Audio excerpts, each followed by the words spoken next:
Class 10, money and credit revision. Money is the medium of exchange. You know that about the money.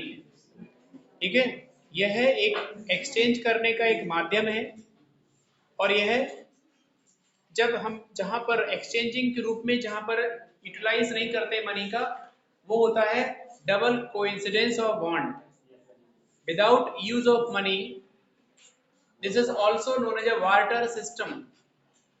कोई चीज कोई commodity जब बदलते हैं, मतलब एक व्यक्ति जो चीज बेचना चाह रहा है, दूसरा व्यक्ति वही चीज खरीदना चाह रहा है, तो वो वाटर में चला जाएगा, फिर वाटर सिस्टम होगा या फिर डबल कोइंसिडेंस ऑफ बॉन्ड कहलाएगा.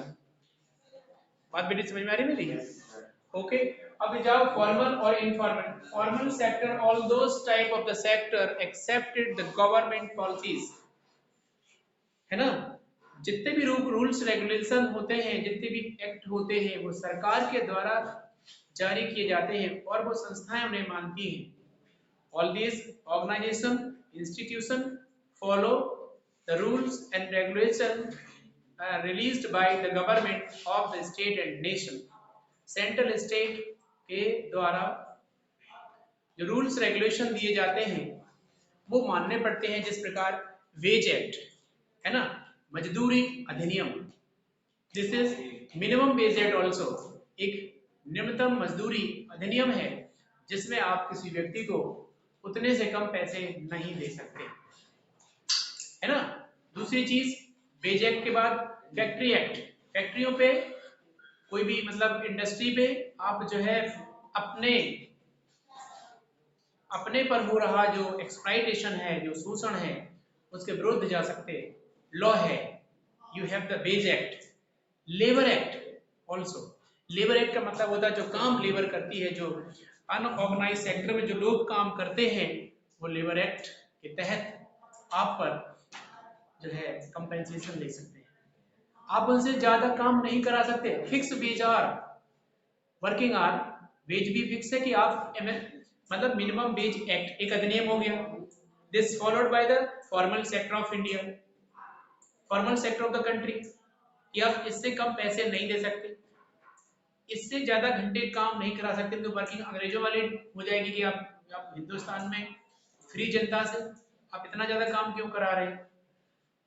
तो all this act rules regulation gratuity act सब कोई सब फॉर्मल सेक्टर में जो है आते हैं और यह सरकार से मान्यता प्राप्त होती है. और ये जो देखो फॉर्मल सेक्टर, जैसे मान लो नेशनलाइज बैंक है, नेशनल कोई बैंक है, सभी राष्ट्रीयकृत बैंकों को या फॉर्मल सेक्टर को ऑब्जर्व करने का काम आरबीआई करती है. आरबीआई कहना चाहिए observe all these working of the bank, all these nationalise bank, सभी राष्ट्रीयकृत बैंकों को सुपरवाइज करती है रिजर्व बैंक ऑफ इंडिया. यह देखती है कि कहाँ कितने लोग उसमें मतलब कहाँ कितना अमाउंट क्रेडिट में जा रहा है, मतलब लोन में जा रहा है, और कितना पैसा इन्होंने सुरक्षित करके रखा है बोरोवर के उसके लिए डिपॉजिटर के. ठीक है. इनफॉर्मल सेक्टर में देखो, इनफॉर्मल सेक्टर में ये लोग जो है,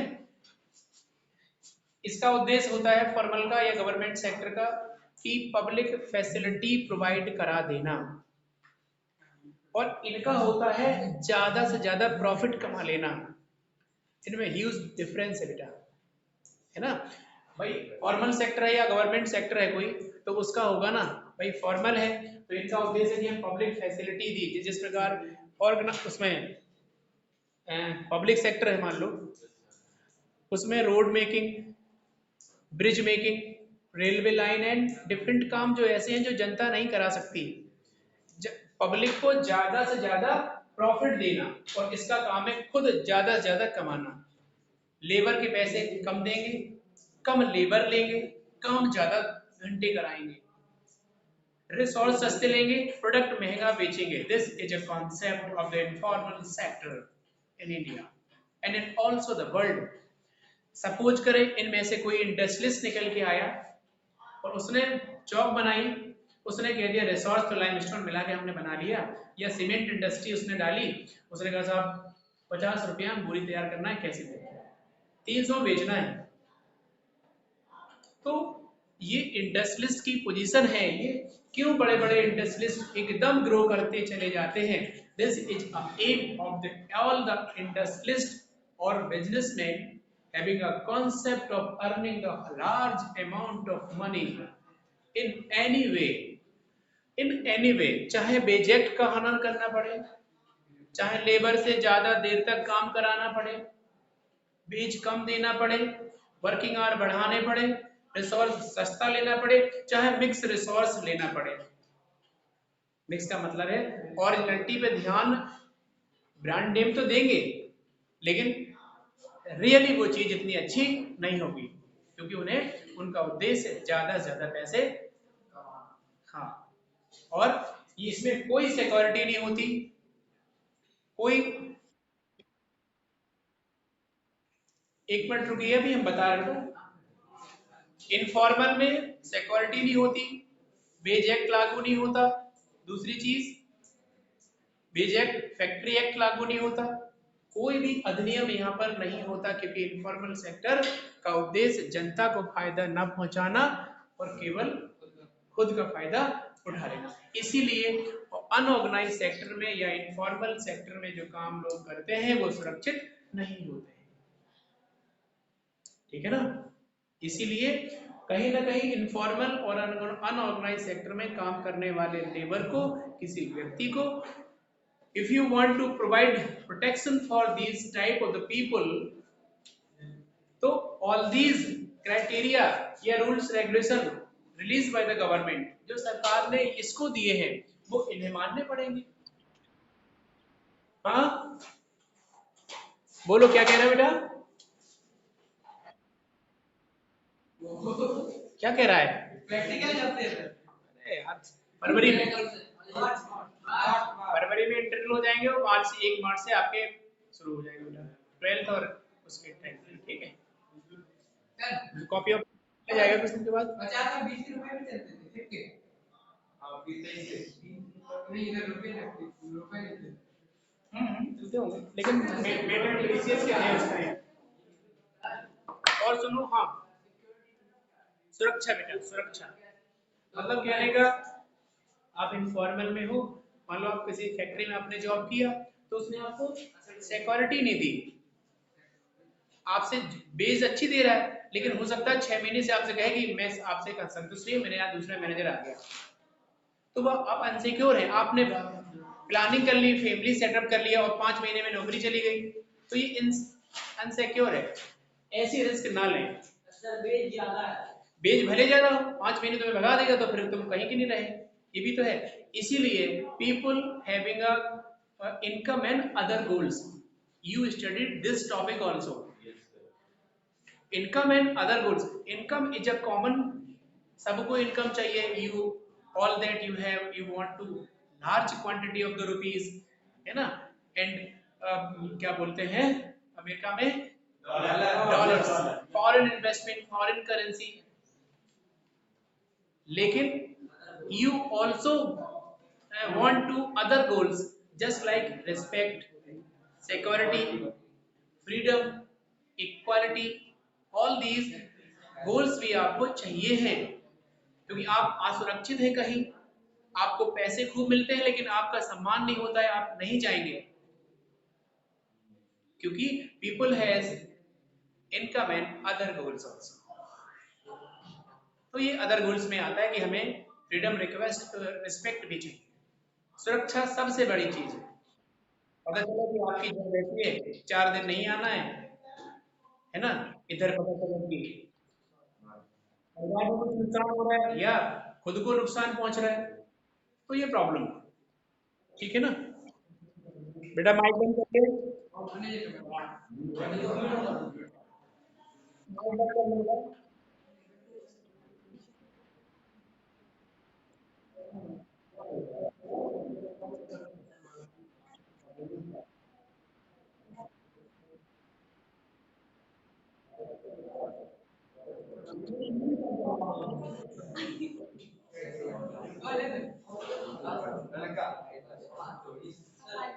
चलिए बेटा लिसन, हाँ पूछो।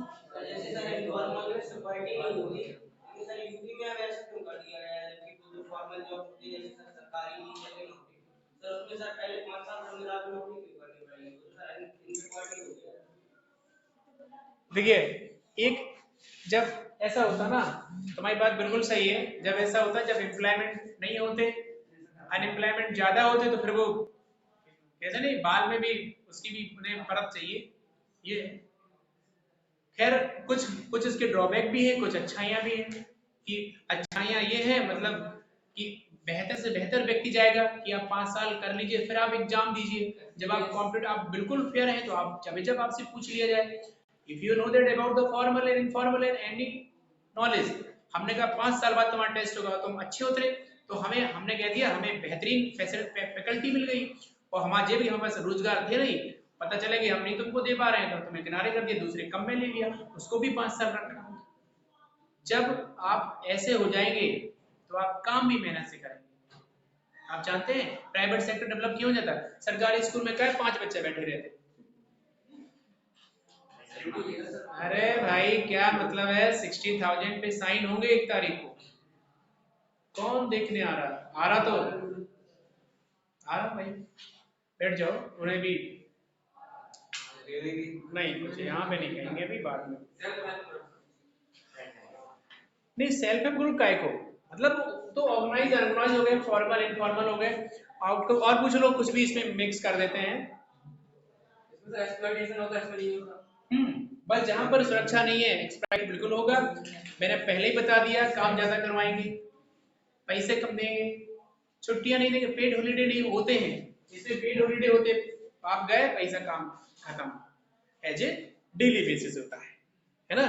ऑर्गेनाइज में ऐसा नहीं होता, जहां पर ऑर्गेनाइज सेक्टर में डेली बेसिस नहीं होता, कि उसको जहां पर मंथली सैलरी मिलती है वहां पर ऑर्गेनाइज होता है, ये भी मोटा मोटी समझ लीजिएगा, लगभग समझ लीजिएगा कि ये जहां पे हम डेली बेसिस लेते हैं वहां पे हम इनफॉर्मल में होते हैं, अनऑर्गेनाइज में होते हैं, कि हम डेली बेसिस ले रहे हैं मजदूरी, ऐसे ही है ना। इसमें हाँ, हमने बताई थी कि प्राइवेट काय बढ़ते, प्राइवेट सेक्टर इसलिए इंक्रीज करते कि ऑल दीज पीपल, जो उनके कर्मचारी हैं, जो के लोग हैं, वो काम करते हैं प्रॉपरली, और प्रोडक्ट की क्वांटिटी भी देते कि नहीं, प्रोडक्ट अच्छा निकल के आना चाहिए। So the reason behind it, informal sector become large और सक्सेसफुल, ग्रो ज्यादा करते हैं। इसका अगला टॉपिक बताओ, और है कुछ इसमें? क्या? हाँ, इसमें फॉर्मल में जो बैंक होती है, मैंने बोल दिया है, नेशनलाइज बैंक को आरबीआई सुपरवाइज करता है। रजिस्टर्ड बैंकें वह है राष्ट्रीयकृत बैंकें जो भारत सरकार के अधीन है, इंडियन गवर्नमेंट के अधीन चलती है, आरबीआई से मान्यता है उन्हें, रिजर्व बैंक ऑफ इंडिया उन्हें सुपरवाइज करती है ना। कभी कभी होता, अब तो इसीलिए तो भारत सरकार ने देखा है कि नंबर ऑफ बैंक बहुत थे जो कम हो गए हैं, समर्ज हो गए हैं, इसमें ये कर दिया, इसमें ये कर दिया, इस तरीके से। हाँ बिल्कुल बिल्कुल, इसका अगला कोई टॉपिक बताओ।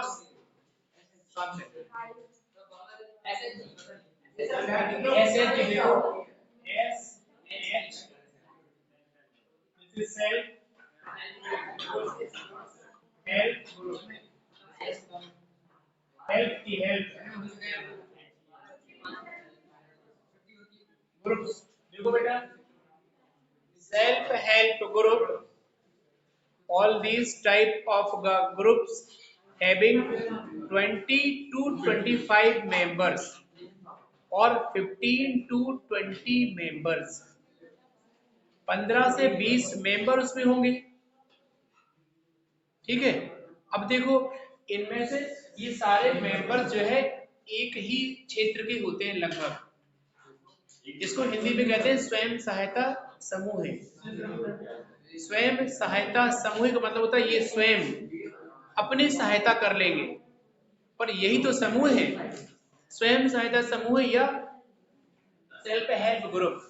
इसमें क्या होता है कि 15 से 20 मेंबर मंथली एक पर्टिकुलर अमाउंट, एक फिक्स अमाउंट को जमा करेंगे और वो जमा अमाउंट किसी भी व्यक्ति, किसी भी मतलब member of the self help group, जो मेंबर है सेल्फ हेल्प ग्रुप का, वो यूटिलाइज कर लेता है पैसे का। यूटिलाइज का मतलब इनमें दो लोग होते हैं, दो अथॉरिटीज होते हैं पूरे सेल्फ हेल्प ग्रुप में, अकाउंट होते हैं बैंक में। इसके बाद अकाउंट के बाद जिसको नीड होती है, मतलब poorest section of the society area में this type of the groups are available होते हैं, जहां पर मतलब बैंक से जो, जिनके पास कोलेटरल नहीं है, बैंक से जो लोन नहीं ले सकते, उस जो है उस ग्रुप के लोग, उस समूह के लोग यहाँ से लोन ले सकते हैं, अपना मतलब जो भी उन्हें थोड़ा सा काम है उनका सॉल्यूशन यहाँ से निकाले आता है। Who has not any type of the collateral, जिनके पास किसी प्रकार का कोई कोलेटरल नहीं है, किसी प्रकार का कोई सामान नहीं है, मतलब कोलेटरल मतलब उसके रूप में, किसके रूप में, गिरवी के रूप में उनके पास कोई चीज नहीं है, उनके लिए लोन की हेल्प होता है। इसी को स्वयं सहायता समूह कहते हैं। एग्जाम में आता है ये, लेकिन इसका एक ड्रॉबैक सुन लीजिए। ये सारे फायदे देगी, एक इसका ड्रॉबैक भी है। वो क्या है, अगर किसी ने इससे लोन लिया तो वो सुरक्षित लोन नहीं है, वो लोन लैप्स भी हो सकता है। रीजन कि no collateral deposit by the group, क्योंकि व्यक्ति जो था वो 500 रुपए महीने का ग्रुप चला रहा था और उसने 10,000 रुपए निकाल लिए, है ना, और गायब हो गया, तो क्या करेगा समूह, कुछ नहीं। या वो उसने ऐसा होता ना, कभी कभी ये स्वयं सहायता समूह बहुत नाम से जाने जाते हैं, यहाँ भी चलते हैं पूरे, यही है, यही है, हाँ, अलग अलग समूह से जाने जाते हैं ये जो है। हाँ?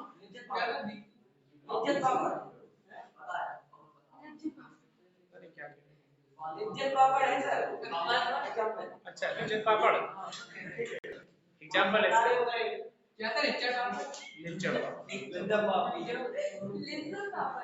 अब सुनो, मतलब कहने का है कि ये समूह से जो लोन लेगा वो पैसे मार भी सकता है, भाग भी सकता है। ये है स्वयं सहायता समूह है। और पूछिए, किसी का जो भी हो वो कर लो, फिनिश कर लो इसको। Formal, informal, organise, unorganise, money, credit, security, freedom, respect. Bank की सिक्योरिटी क्या होती है? बैंक बेटा कोलेटरल नहीं लेता आपसे। आप बैंक हो या हम बैंक हैं, आपने हमसे उधार लिया बैंक से, तो हमने आपको जितना लोन दिया था उससे कम से कम डबल हमने कोलेटरल ग्रुप में रख लिया। कैसे एक मिनट, अभी इसको कंप्लीट करें अभी, ठीक बेटा। नेक्स्ट वीडियो में हम ये वाली जो भी है, नेक्स्ट जो भी रिवीजन होगा वो हम सेंड करा देंगे, ठीक है। अभी थैंक यू।